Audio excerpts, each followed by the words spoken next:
You've mentioned the name a couple of times, and you can make the choice if you want to authenticate this or not. I will lead you into it. You take over. Was there a specific phone call coming in from Manitoban legendary coach Barry Trotz, who phoned a hotel room once upon a time with the Nashville Predators, and a certain somebody answered that phone? How did you guys hear this? Can't That confirm is my sources. hilarious. How do you know? Travi got this one or what? I can't confirm my sources, but I reached around. Don't worry. So no, that's hilarious. So here's the scenario. So we're playing in Detroit that night, and it was a weird thing. So we had a makeup game because we played that game where, remember, Yuri Fisher had a heart attack. Oh my God! Yeah, who can forget Yeah, that? that was crazy. Jeez. Anyway, so we had to make up the rest of that game. So we're gonna play two games, and it was, I don't know, it was 1-0 or something like that. I think we were winning something like that, or it was 1-1. I can't remember exactly. So this was whatever, way later in the season. So we win the rest of that first game.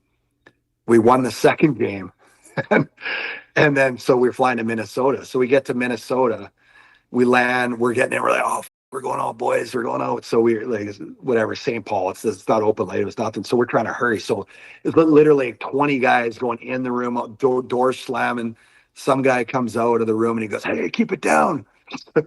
Scott Hartnell goes, you think it's not loud now? Wait till 2 a.m. So anyway, we're done. We go to the bar, we go to the pub, come back to the room. We had a couple joining rooms or whatever, and we're having beers and stuff like that, and it was loud.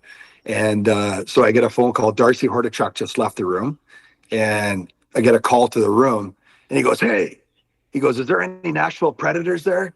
I said, nope. I said, only 50 goal scorers in this room. And he goes, who is this? I said, it's Ricky Ricardo. And then hung up the phone. So literally 5 minutes later, boom, big knock on the door. It's Barry Trotz. And I open the door. I'm like, a Trotzy. And he goes, everybody get the out of here. Go back to your rooms or whatever. And I'm like, oh, shit. I'm like, we got to wrap it up, guys. So, yeah, it was a fun night, but it ended, and we got smoked, too, against Mini 5-1. So 2 nights later. I appreciate you channeling your inner Jim Carrey on that one. Yeah, no, it was that's another memory that sticks out, because that was a funny one, and I put $200 and I've just put RR on the board. I got the trainer to do it so nobody know who is Ricky Ricardo, because Barry Trotz, he said, who the Ricky Ricardo? No one told him. I told him. I see him on the plane now, and he still brings that up. Oh, You get a fine in court for that or no? No. No fine, I no credit? Paid up front, I paid the money. $200. I paid the money we lost, but I still paid the money. Mason, I took the fall for the boys. is there an outrageous court story or a fine or a credit that you got that comes to mind that sticks out in your entire playing career? No, I think we did that probably more in the minors. I got another good one that it's not a fine, but we got caught doing something in Milwaukee. It was all-star break, and a lot of the team went on vacation or did whatever, and then me and my 2 best friends stayed back, and we're just like, I want to stay here and just we had a Sunday night karaoke place we'd always go to and just have fun here. And we went to the rink every day. We used to play a lot of pong. So we go in there, play ping pong, do our tournaments. And so one time after the bar, we came back, and my buddy, he goes to the security guard. He goes, hey, I forgot my wallet. He goes, can you let me in and get my wallet?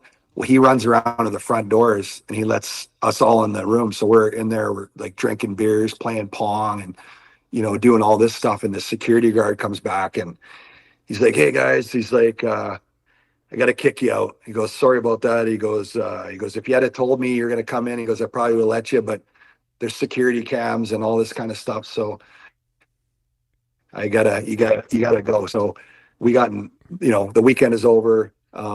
My friend who got called in, he's the one who went to the security. He got called in the office, and he got major shit. And he didn't rat me out or rat my other buddy out. But so I went in there. I said, hey, I just want you to know I was in there too. I just don't want him to take the fall for it completely. And he goes, well, you guys are in shit.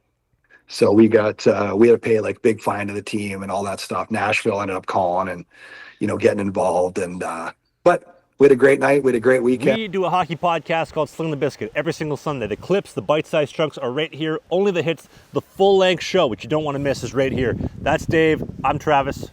We'll see you soon.